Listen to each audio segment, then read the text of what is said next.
down to Biscayne. Yeah. 5 on the floor, ride for my dogs. Where here's the thing, you can check the score. Hustle hard, couple scars, wearing bubble frogs. Just like Butler said, you in trouble, y'all. Kept the flow playing, got it all band. Y'all seen the block, stop with one hand. And Pat we trust, it's power, have the guts. We're here to bring the heat, y'all can hang it up. Welcome to 5 on the Floor, a daily insider show on the Miami Heat and the NBA, featuring Ethan Skolnick, Greg Sylvander, and Alex Toledo, plus others from the 5 Reasons Sports Network. All right, welcome into 5 on the Floor Live here on the 5 Reasons YouTube channel. Make sure you hit like, subscribe, and turn the notifications on. This will go to the podcast feed after. We appreciate everybody subscribing. Get to the details of all this in a second. I do want to mention Off the Floor. That's our Discord server, $2.99 per month. You get all the latest Miami Heat content in the season, and this seems relevant right now in the off season as well. We've got channels for that too, transaction channels, draft channels, and the like. So check it out. It's Off the Floor. It's the new Discord. Even if the Heat disappoint, we do not. All right, the Miami Heat lose game 1 in Boston, 114-94. I would like to say it was closer than that. It really wasn't. Miami gets off to a terrible start. Looked like a football score early. Was it like 14-0? They fight back in the game at certain times. Then it gets completely away from them in the third quarter. And then in the fourth, essentially DeLon Wright led a comeback. And, they got it under the point spread for a little bit. They dipped under the 14.5, and then it went right back to 20. So we're going to recap it with everybody here. We will get into some of the comments. So if you're listening on the podcast feed, that's where that comes from. That's the YouTube channel. If you want to catch it there first, we do try to get the comments here on the screen and try to read a few of them if there is time to do so. But overall thought on this, the Heat are overmatched in this series. We knew that. None of us ran away from that. None of us picked them in this series. But to have an opportunity to win this series, the guys who are making the most have to play the best. And you got a pretty good performance from Bam in some areas today. And let's just say it flat out. Tyler was awful. I don't think we should sugarcoat this from the very beginning. Like, we'll get into the reasons why he was awful. Obviously, he played a role in them getting to this game because he played well in the play-in game, at least the second half of it. But the numbers, he was 4 of 13, 3 of 9 from 3, 11 points, 4 rebounds, 4 assists. He was actually 2 of 10 at one point. He had some open shots that he didn't make. Seemed like they understood that if they just were physical with him, that they might get turnovers. He was just pretty much out of sorts the entire day. And, look, you're not going to beat this team if, a guy that, is making that percentage your cap when you already don't have Jimmy, you don't have Rozier. We've talked about the lack of creation that entails. And Duncan Robinson is just a shell of himself right now. He doesn't even look like he belongs out there. He did make a couple of shots today, but it's not the same player we saw the whole season. So it falls on Tyler. And look, he's wanted that kind of pressure. He's wanted to be considered one of these 3-level scorers in the league. And I'll just go to you first on it, Brady. Like, how did they take him out of it, or did he take it out himself? Because, look, I'm not saying they were going to beat a team that ultimately made 22 threes, 22 of 49. The Celtics made more threes than twos. They had 22 threes and 17 twos today. They just played that inside-out game to perfection. And that was 22 threes with Tatum making only one of them. If you take Tatum out of the equation, they were 21 of 41 from 3 because he was 1 of 8. But what did they do to Tyler? You used a good word when you said physical, because I feel like that's kind of the game plan there when you're talking about what Boston has on the floor and what Miami has on the floor. Like the schematics out of Miami is like to be physical in the backcourt with their ball handlers. It's trying to just find ways to get them out of those pull-ups, out of those easy ways off the screen, out of those 2-on-1s, and that's what they did with Tyler. They have a lot of good perimeter defenders, and they chased around the screen. They kept them in front of them, and we talked about it on Playback. I brought it up. There was 2 years ago where we talked to Tyler. There was a Game 7 between Boston and Milwaukee, and they had a Heat practice before that game, and we were talking to guys like, who? We're talking watch parties and who you're rooting for and this and that, and Tyler was like, I definitely know who I'd rather play, and it's because there's so much more advantages against a team like Milwaukee, where there's clear spots on the floor. There's easy pull-ups. There's dead spots. There's not a lot of advantages on this team that he can find. I'm just like, he's calling for a screen and they're switching to, Drew Holiday onto him. He calls another one, then it's a bigger wing.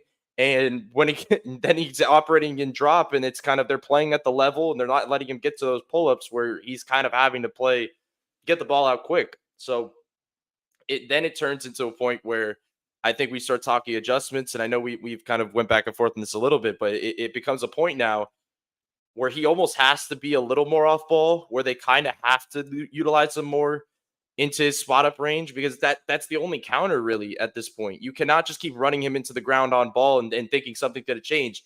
Nothing is going to change here. They're still going to be physical. They're still going to take away his shots on the floor. That you have to do that. The issue is they don't have a lot of on ball guys if you're putting Tyler off the ball. That's the issue you're sitting in right now. So that's the stuff they're going to have to kind of balance, I guess, over the next 2 days and figure out. But 100%. They are not going to beat this Boston Celtics team without Jimmy, without Terry, and having no offensive production from Tyler and Duncan. Like, that's your offensive production. And if it's not them scoring, it's them facilitating and putting you in a position to get better shots. So they need those guys. So now it just goes back to the drawing board and try to figure it out. But off ball, that feels like the only way right now, Ethan. But how do they get him off ball, Alex, when they don't have Rozier? They don't even have Kyle at this point. Like, they're not putting the ball in Jovic's hands to make plays. We talked about that as a possibility before this game. Essentially, they're just treating Hero as their lead guy. I mean, that's kind of, and we'll get into Jaquez in a second, because we all agreed, I think, that he had the best composure for this game. He kind of had the best attitude for this particular game. But I don't think Spo's going to get away from Tyler. I don't think he's going to get away from Tyler on ball until Terry comes back. And at this stage, there's just no way to count on Terry coming back. I mean, he's not playing games 1 or 2, and I don't know for sure that he's going to play in game 3. So what? So what do you do with Tyler now? Yeah, the Terry thing would, of course, be helpful. And even the game 3 thing feels kind of like optimistic, right? That has been thrown out there. But besides that, I don't think going off ball for Tyler means he has a smaller usage. I'm 100% with Brady on this. I think the what he's saying is, like, Tyler is not creating advantages with the on-ball play. So you got to find different ways to get him going. And I think him coming off a screen is an easier way for him to get an advantage than to just, like, do it one-on-one, where it becomes very predictable. Like, it's either the pull-up, the floater, or the pocket pass to Bam. None of those things are really available for him. And so he just kind of swings and then gets taken out of the play by a great guard defender, whether it's Derek or Drew. Like, those guys are great. I think he's got to force the issue more. And I'm not saying take bad shots. I think he's got to be constantly running around there and putting the pressure on them to stay on point with chasing him off ball and not making mistakes. I just think, like Brady was saying, that you got a better chance of creating a 2-on-1 or whatever, a 4-on-3, whatever situation it is, with him coming off ball than with him just trying to create it by himself. That doesn't mean it should be 100% off ball, but I would definitely lean more off ball than on ball. It's not going to fix everything, but I just think you've got to throw different ways of doing it, and I think that includes, like, maybe Jovic setting up from time to time. I still think they can do more with him as a setup guy. I think and I'm sure we're going to talk about it because I know you guys both hit it on Playback, which, of course, as I say, playback.tv/5RSN, or download the app to come watch games with us. Love needs to play a little bit more. And I think if at the very least you can play him next to Bam when they're throwing out the Porzingis Horford lineups, I think they've got to do that. I don't think, again, one thing is going to change the direction of the series, right? But, like, there's room for adjustments here. That's what a game 1 is for, is to collect data. I'm sure you're going to hear Spo say that now. And I think, like, you're going to have to try to get a little bit more out of some of your guys. If Love and Jovic, are guys who can be used, as sort of offensive hubs to create for others, especially with the way that they like to cut, have one of them spacing on the floor. I think you can create stuff out of that. I think you have to find a way to not be too predictable and kind of change the look of your offense. I don't think they did enough of that tonight. Shout out Jaime, who we're going to talk about, but outside of him, like, they were not able to generate good shots. They were on the floor a lot in the first quarter, like on offense, like on the floor. And I don't mean like in a good way, like trying to get a loose ball, like it's just losing footing, dribbling to nowhere, not knowing how to handle doubles, switches, anything like that. But we will get into the gamer of the night here. But before we do, I want to, since you brought up the love point, let's just go to it now. We are all in agreement on this, okay? And we have been for a while. I don't understand the limitation of his minutes. I just don't get it. Okay, he played 5 minutes in the first half. Five. He had 7 points and 3 rebounds, I believe, in those minutes. He was 3 of 3 from the floor. I don't get it. He played 8 minutes in the second half. He didn't have quite the same contribution. But look, in a series like this, against a team like this, okay, I want to put a guy on the floor who knows what the fuck he's doing. Sorry. Like that's it. Like he knows how to handle these kind of situations. He's been in these playoff series before. And honestly, physically, he hasn't lost that much. I mean, he's not obviously Minnesota Kevin Love. He's not Cleveland Kevin Love, but he's been a terrific player for them over the particularly since he came back this last time from the injury and he got a little bit of time off. And there should not. I know that people can say, well, they made the little comeback run, that garbage comeback run, second half without either Love or Jovic on the floor. No, to me, in this series, Bam Jovic, okay, Bam Love Jovic, Bam Jovic. Okay, let's just that's what this should be. Okay, first thing in terms of defensive rebounding, all the rest of this, but it's just basketball IQ, being able to handle these kind of these scenarios, calming guys down, making the right play, making the outlet pass. Kevin Love needs to be playing 20 plus minutes in this series. I am not saying again that that's going to change. I agree with Alex. Nothing's going to change the trajectory of this thing. They're not winning this series. We didn't believe so beforehand. But if you're going to make this thing competitive in some way, okay, you don't need to evaluate Kevin Love. He should be back next year if he wants to be. But he's got to be on the floor more often. That's just where I'm at with it. And we again, people say we don't criticize Spo. I don't understand the rationale for that. Again, I'm not with the team in Boston. Best decision. I'm the gamer of the night because I didn't spend the $900 on a one-way ticket to get up there.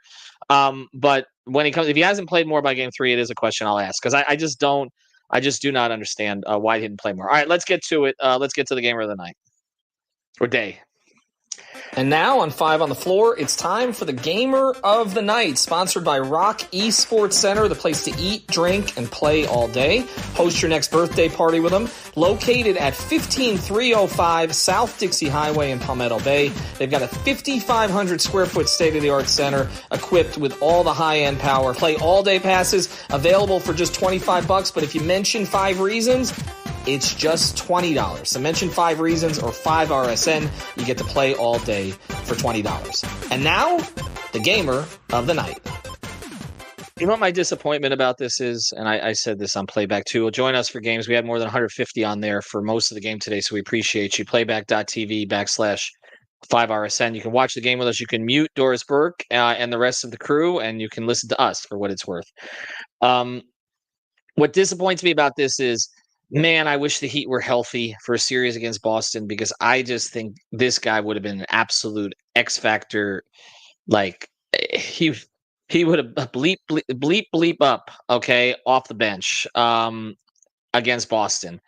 Because you see what he did as a starter today when he's pushed into this role. Jaime Jaquez, I thought had the right mentality for this game. He was not stopping. He was not perfect, okay?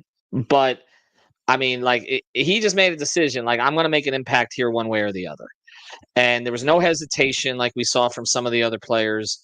And I for a playoff debut, 36 minutes, 8 of 16 from the floor, 16 points, 4 rebounds, 4 assists. He is clearly a guy, I think, as we go forward with this team. I do not know if he's going to be a star, okay, but he is definitely going to be a core rotation player. Possible starter for playoff Heat teams in the future. I loved what I saw from him today. It can always get better, but it seems like he has adjusted a little bit to the scouting report. Yeah, there was the 3 that was nowhere close. And again, there's going to be some stuff in a series like this. But Brady, I thought if they all adopted his demeanor, this thing would have been closer. I mean, it's the guy's first playoff game. And the fact that he was kind of being the tone setter in a lot of ways, like Bam deserves credit because I feel like when they went down big early, he was kind of the one that was just hitting tough shots, keeping them in it, keeping the offense in somewhat of a bailout mentality.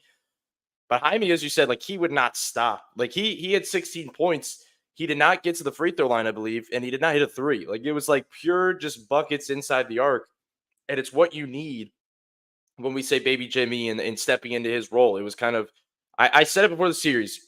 He has to mismatch on. He just has to. There's, as I talked about before, Tyler cannot find many advantages. Jaime on paper can find advantages because it's his game. He could just put his back to the basket, go 1-on-1, work the footwork, work the pump fakes, work the little turnaround jumper, and he did that in this game. He had kind of good advantages with that turnaround jumper. He found stuff going to the rim, and he's kind of the one guy that's generating paint touches like off drives, like not paint touches off catches like Bam or in these different spots. Like he's one that is driving high usage and getting into the paint, at least getting them into certain spots because the offense, as we know, has been ugly. So it's real credit to him because this is making something out of absolutely nothing. Like the fact that he's able to do this in this type of offense without a lot of spacing. Like we talked so much this season about the 2-man game of Jaime and Duncan. The main reason was like Jaime is best with spacing. When he has a ton of spacing around him, he can really operate. So the fact that he could do that in this environment, it just says a lot about him. It just says a lot about his offensive growth this season. And look, defensively, I thought he competed. Like I feel like he is a decent matchup for this team. Not that he's going to be perfect defensively, not that he's going to generate a ton of stops, but he's big enough. He could switch. He could guard a lot of players in this Boston team. That's all you can ask for. You just want to limit as many mismatches as possible, and he can somewhat do that. So I think he's really is built for this type of series. I think he's going to continue to be somebody they lean on. They need, as we talked about putting Tyler off the ball at times, he's pretty much your option. He's your option to go on the ball. Like he's your guy that can kind of set that stuff up. The other guys, Nikola Jovic, but as we've seen, they still are not running a ton of stuff through him. I think they're trying to lean on his spot-up shooting right now just because they lack that as well. And he's looked good in that range. I think Jovic was – this was all the young guys. This was Jaime Jaquez and Nikola Jovic. They scored 14 points in the third quarter. Two of the points came in the last 30 seconds where Bam hit a little flip shot. The 12 points prior in that entire quarter was Jaime Jaquez and Nikola Jovic. They scored all 12 points in that quarter up till that point. This was all them. Like Jovic getting the ball off the rim, running the floor, playing in the open floor, kind of getting those to work. He was driving, he was attacking. He did not look scared. He did not look like he had like any fear in his body going at the rim. And we said before, they're not going to beat this Boston team playing in the half court on either end of the floor. You have to try, and I know it's scary to speed things up against this team with the way they're shooting, but that's your only advantage right now. Like you have to do what you did in that fourth quarter. Just try and make things ugly, which is as hard as it possibly, as much as they say make things ugly, it's so hard to do that against this team. But play faster. Just try and we could say here, as long as we're complaining, the thing we're complaining about in future games is that how bad their transition offense is. We'll live with that. We'll talk about it like that you'll take that at this point. Just you have to lean on what you have on your roster right now. They have a bunch of young guys that need to play fast and play in the open break. So just keep leaning on Jaime and Jovic. We say that when you look at role players, they have to be able to play off of your stars. Okay, the Heat star is not there. Their other two core guys. One of them is someone who they don't really go to for high volume. Again, Bam today was 10 of 18, 24 points, 6 rebounds. Like you said, he had a stretch where he kept him afloat. He didn't make superstar impact on the game, though. I mean, he was okay. That's kind of where I would put it. And Hero was bad. And so I think what you have now is you've got like Jaquez and Jovic. It's like, okay, you can't really play off your stars. That's what we talked about coming into this. It's like, all right, what else can you show? And that really is the only reason that I wanted them to get out of the play-in at this point, once Jimmy got hurt. See what the two of these guys can offer. I thought they both had moments. Jaquez had more of them. That's why we made him the gamer of the night. And I think that's promising here as we go forward. And I think as you look at it again, they're evaluating like who's going to step up in these situations. The playoffs tell. I think we believed all year that as long as he got through the rookie wall, that Jaime would be a good playoff player. Like he has the demeanor for it. He has the attitude for it. He has the game for it, frankly. And Jovic, we've seen him in those World Cup games and how much that stuff means to him. So I didn't think we thought either of them would shrink, and I don't think either of them did. And honestly, to me, that's the only positive takeaway from today. The other one, we should mention him here before we go forward, and I recommend you check out the last podcast we put up, which we put up right before the game. So some of you didn't catch it. It's on the back end of a podcast I did with Greg about what this series means. I got a few minutes with DeLon Wright after the game, after playing game the other night, to talk about why, how he's kind of fought through to start playing and what that was like. And he knew how many DNPs he had. He had 7 DNPs at one stage. And he said it was because he wasn't in heat shape. He thought he was before he got here. He wasn't, especially when they put him at the top of the zone with Highsmith, and then he had to work his way into heat shape. And now he kind of understands it. And he said that's his belief why he's been getting the minutes over Patty Mills. But I think we need to mention him at least. Like, we can talk about cosmetic and he just got them closer to the spread and all that. He was 5 of 5 from 3. I mean, he had 17 points in 26 minutes. So, Alex, I'll ask this question. Like, we see this stuff happen in blowouts all the time and guys just go off. But there's been an elevation to his game lately with this team as he's worked his way into shape and kind of understood his role. And he told me this is really the first time or only time in his career, other than when he played off Luka briefly in Dallas, that his offensive role has pretty much been off the ball, catch and shoot. Well, I mean, he made 5 threes. Is there any argument to be made for him just playing more in this series, or are we just saying it was garbage time? I mean, it could be both things, right? Like, it was a fake comeback for sure. I don't think you take any solace with that comeback, but it was fun, right? Like, I was there on playback, and I don't think like any of us were having fun watching him be down 35 or whatever it was. So for him to kind of look like T-Mac or Reggie Miller there, just hitting a bunch of threes in very little time was pretty fun. Wasn't expecting that. But I do think he played well throughout the game, and is obviously, like I've said before, I think he's played well most of the times. He's actually gotten a chance to play for the Heat, and I think he is a big part. You could tell Spo has already increased his role, obviously, because of guys out, but I think also because of the way he's played. I think he's somebody who, if you're really just trying to lean into the defensive identity, which I'm going to get into here because that's what I think I'm more upset about the defense than the offense. But if you're going to lean into the defensive identity here, I think DeLon is a big part of that. And of course, him like making these threes is very encouraging to see. Like, at one point it was Haywood who was making a lot of threes. So there's like, there's 3-point shooting variants involved with guys who are, career, like, okay 3-point shooters at best. I'm not expecting him to be knocked down now, but I do think if I'm being real, I like his aesthetically, how it looks more than Haywood's. And I thought today, besides that, more importantly, Haywood was just very hesitant on the offensive side. Not that you want him doing too much or putting up a bunch of shots, but I do think there was a couple of moments in the game where it's like, just take the open one, right? Like, they're not creating good looks anyway. I'm glad that he tries to make the right play and move the ball. I think DeLon was just firing out there, and whatever. I think that is less important than their defense as a team. And I think they started off that game hot. The Celtics did. Not all of it was because of defensive mistakes from the Heat or anything. They started really hot. I think it was 12-0 or 14-2. And the Heat started to kind of bring it back there with, some kind of questionable offensive process, kind of a lot of one-on-one stuff. And, shout out Bam for getting those early buckets there, just kind of break the ice. Again, not great process, but they just needed the buckets at that point. What I want to get to here is the defense. After they were kind of able to bring it back, that stretch right there to me was the best stretch of defense they played throughout the entire game, and I didn't see it come back. It was like a miniature version of what they did versus the Sixers. It was just a much shorter period of time. Like, I think they did it for a longer period of time in the Sixers game where they just flashed like great defense. I think they flashed like a couple of minutes of great defense in that, was it late in that first quarter or early in the second, whenever it was. Outside of that, it was not good. I thought they were panicking and scrambling for most of that game when the game was still in hand. Like, there was a point there where they brought it back, and it's like, down 14 or whatever at the half. Like, it could be worse. People are going to point to 3-point shooting, and we have to talk about it, right? They shot 22 of 46 from 3, the Celtics did, and the Heat could not buy a 3-pointer to start that game. Finished 12 of 36, 33%. Not great, right? A lot of people I think are going to point to the shooting and be like, oh, well, they're not always going to shoot that great. And I understand that. They're not going to be shooting 49% from 3 and also 59% from the mid-range all series long. It's not going to happen. The problem is how you let it get there in the first place. There was so many wide open threes given up, I think, because of miscommunication or somebody made a mistake. And I think they got in a really nice rhythm early on, with that the nice start they had. And then they keep seeing wide open threes. They know that you're going to double. They were doubling out of a zone at one point.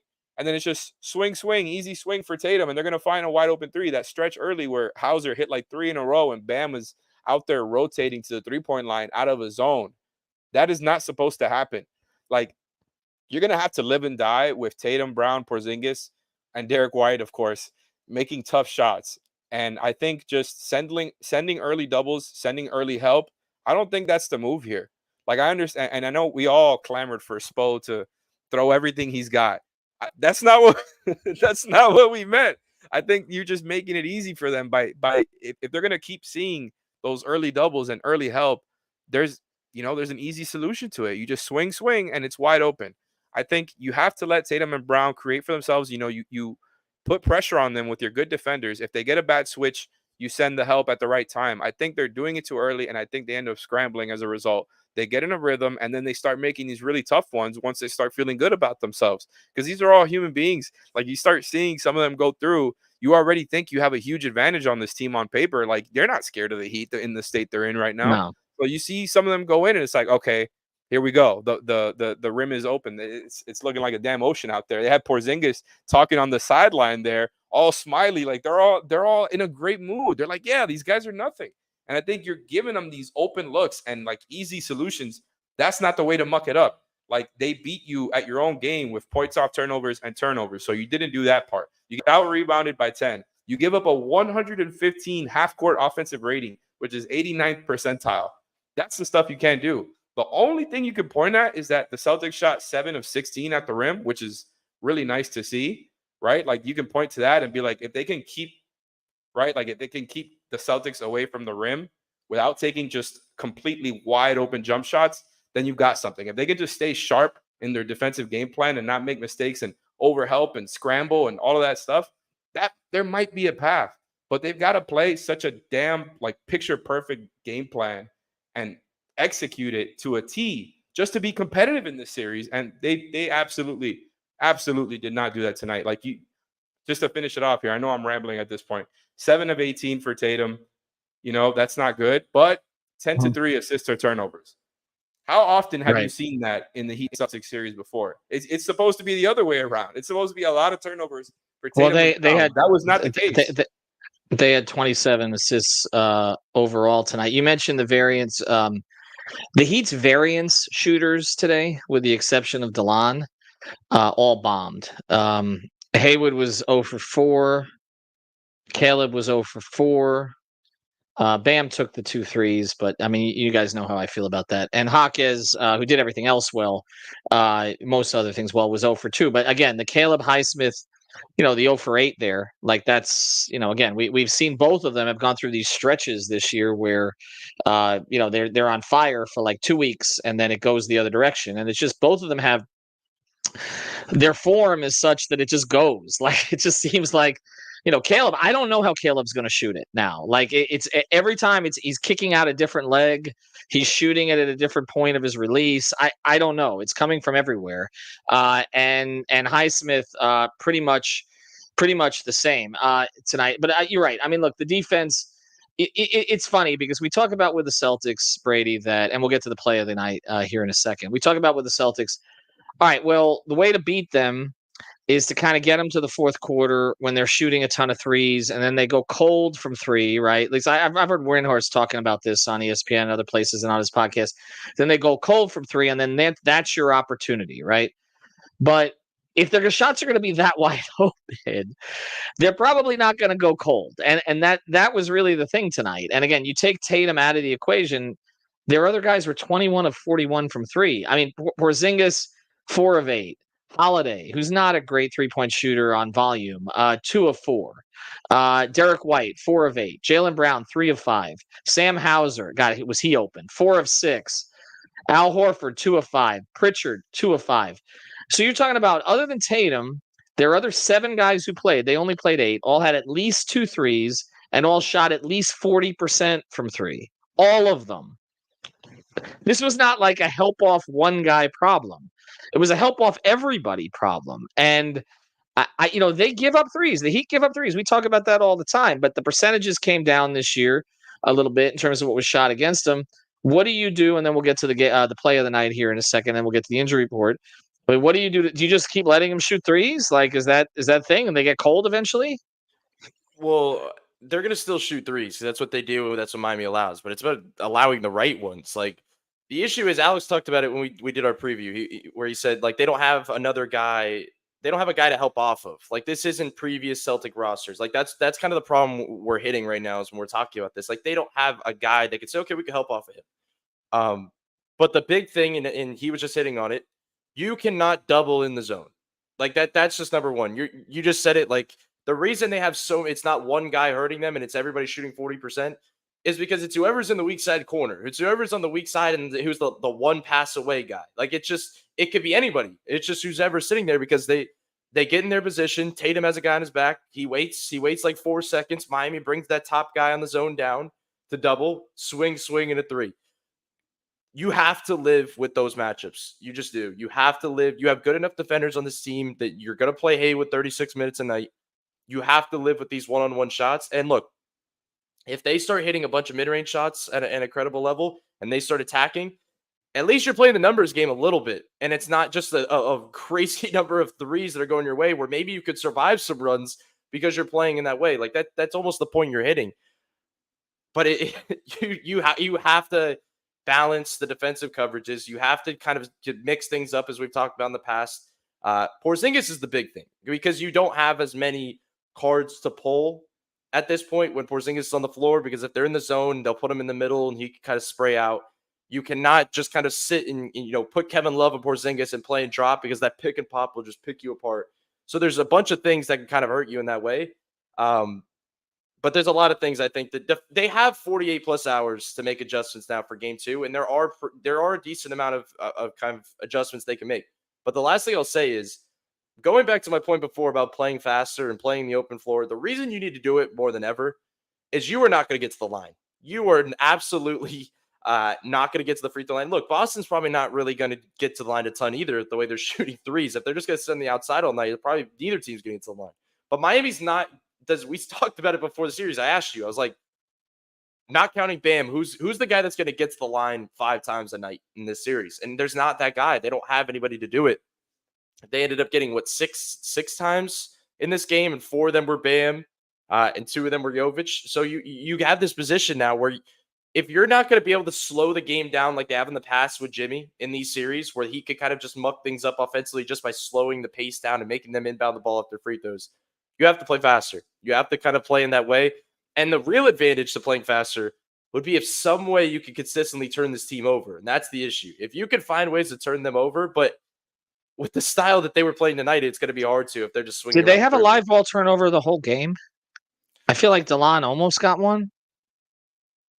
I don't know that they did, actually. And I don't know how look, this team doesn't play well in transition to begin with.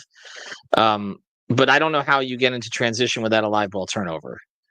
Like, the Heat aren't going to run off of makes, right? So, I mean, even though they have more of a running group and they said that they wanted to, they don't make good decisions on the break. And so they need the live ball turnover to have at least numbers advantages. And they didn't get any of those today. And again, I think it plays into a lot of what Alex was talking about, just the strange helping off, the doubling. I don't know. We did talk about a kitchen sink philosophy for Spo, but I don't know what was in the sink, because there's a lot of garbage out there today, and I get it. He's going to have to do different things throughout the series, but some of the things we wanted to see, unclog it, right? Drano, something like that, because it looked to me like you don't. I mean, again, you didn't put the ball in Jovic's hands as much as we thought. Love not playing enough. And all of these things may be a lot of talk about nothing without Jimmy and without Terry, and you were going to be underdogs even with them. But the things that were tried today, with the exception of just throwing DeLon Wright out there in the fourth quarter and letting him cook, I mean, there really wasn't a whole lot else that went right today. All right, let's get to the play of the night, and this one might be a struggle. And now it's time for the Insurance by Lynette Play of the Night, sponsored by InsuranceByLynette.com, an A-Aggressive insurance agency. You can reach out to our friend Lynette at 954-581 954-581-8800. That's 954-581-8800 or insurancebylinet.com. That's insurancebylinet.com with 2 N's and 2 T's. Your best play for auto insurance, homeowners insurance, condo insurance, life insurance, or a retirement program. Reach out to Lynette at insurancebylinet.com. All right, so the play of the night, there was this one sequence. Do we remember it? It was kind of when they were making their push back into the game. It ended with a Jovic 3. Remember that? Like everybody touched the ball, like 10 guys. Do we even remember this? Did I invent this? So figment of my imagination. Wasn't there a possession? We were on playback, and I said that's the play of the night. They got 10 guys, not 10 guys, but all 5 touched it at least twice, and they ended. Okay, I don't know. You got a play of the night? Either of you? I've got nothing. Caleb and Jaylen Brown at the end. Like, what are we doing here? Like, DeLon's 5-3 sequence was the best. DeLon's 5 threes. That's it. And that's look, it. And the reason that's the play of the game, right? To summarize it, the reason it's the play of the game is the only way you're going to steal games in this series is if weird stuff happens. Like, you have to have some unpredictable things happen, like DeLon Wright hitting 5 threes. And I'm not saying that's going to be the case in the next few games, like that's going to be it again, but that type of stuff has to happen in these games when you're undermanned. So, I mean, that's I don't know who the next guy is that's going to do something like that. Like, is it going to be Haywood that kind of catches fire at some point? I mean, the guy, I know we talked about him a little bit, but the swing player is Caleb. He is like, if he can, because when we talk about players, there's the defensive players, there's the catch and shoot players. Everybody kind of has a role in this team when we look at this roster right now. Caleb's the guy that you don't know what he is, like on any given night. Like, he can be randomly hit spot ups. He could randomly turn into an attack player. He could randomly turn into a transition player. And he could start defending like crazy at certain points. So it's like, he's the guy that can swing things. They need him to be the weird player that just weirdly gets hot. Like that's what you kind of lean on right now, it feels like. So we're going to be having a lot of conversations after the series. We talked about it before the series that some guys could make their names here to a certain degree and some could kind of play their way out. After game 1, it's just one game. DeLon Wright, to me, and it's not just because of tonight, it's because what we've seen the last couple of weeks. To me, if he wants a minimum contract next year to come back to the Heat, you bring him back. That's where I'm at with it. And that may actually play into other decisions because Haywood's bad shooting night tonight, I still think that there is a desire in the organization to bring him back at a number they're comfortable with. Yep. So if Josh Richardson, who we haven't talked about in a long time, is going to opt in, which I believe he will, coming off the injury, stay with the Heat. Well, forget Thomas Bryant because I'm talking more about the wing situation here. But yes, of the money that they'll have available below the second apron. Correct. Okay. No, I know you're getting technical on me. I understand that. But what I'm getting at here is more you get Josh to re-sign where he's at, right? That minimum deal. Because, they're going to bring Love back, too. So that plays into the Thomas Bryant thing. They should bring Love back. Honestly, that would be my first thing I do. Are you coming back? Yes. Okay, we're good. At midnight? At midnight. That's your midnight signing. Oh, God. Heat fans are going to be so pissed about that. Kevin's going to take the brunt of that when he doesn't deserve it. You bring back Josh, right? You bring back Haywood. I think you bring back DeLon. Jaquez has popped. I think the Caleb writing's on the wall right now, right? Like, isn't that where? That's why I'm saying this. I mean, you're looking at all these wings. I just can't see if he opts in. It's one thing. If he opts in, I still think he's going to opt out. And again, we have plenty of time to discuss this in the future. But I just want to hit on it since Brady mentioned it. He has to distinguish himself in this series. Like he's got to make you feel like they have to keep that guy. And there was nothing today that told you that. And that's I think that is. Even though they're undermanned and they're overwhelmed and all the rest of the stuff, and we didn't believe they were going to win the series, there are certain things to watch, and Caleb was one of them.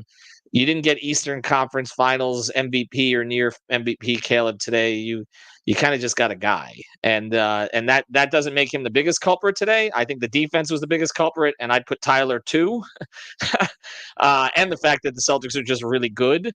But Caleb didn't make an impact today, and he's got to make one the rest of the series before they go forward. Yes, I got a message here on the Ethan. Save the topic for other podcasts. We have months for it. We've already decided. We're literally going to do. What do we say? We're going to do a different podcast every day on every free agent. We're going to go all the way down to the minimum guys. Then we're going to do a different podcast every day on every draft Don't forget prospect, the player review every where coaching we candidate. Oh, the we player give review is grades good. to every Heat player. We're going to grade every Patty Heat Mills player. episode. You're not getting rid Then of we us. throw That's then gonna we be throw your- an your all-time permitted draft use. in there. Oh no, we've done that, but we can bring that back, right? We We could. did Then we're bring going to that back. draft members of 5 Reasons Sports Network. We're going to draft commenters. We're going to do all that kind of crap. Got the Olympics, the draft, free agency. Get ready, y'all. Oh, this is all great. All right, unless the Heat come back series in 5, right? Heat in 5. Don't let them get one, Ethan. Don't let let them get the next one. Don't let them get one. Don't let DeLon back on the court. So don't let them get one. All right. We appreciate it. Thanks to Brady. Thanks to Alex. Thanks to our sponsors, Rocky Sports, EricRubenstein.com, and also InsuranceByLynette.com. We will have podcasts over the next couple of days. Coach Tony's going to join us one of those 2 days. We might just talk about fan stuff with him because he got heated with Kendrick Perkins and Michael Wilbon going off on Heat fans. Make sure you guys arrive early to Game 3 so that, you don't get called out again by ESPN. All right, thanks to everybody. Yeah, he's prompting me. Discord, $2.99 per month. Sign up for Off the Floor. Love y'all. Celtics up 1-0.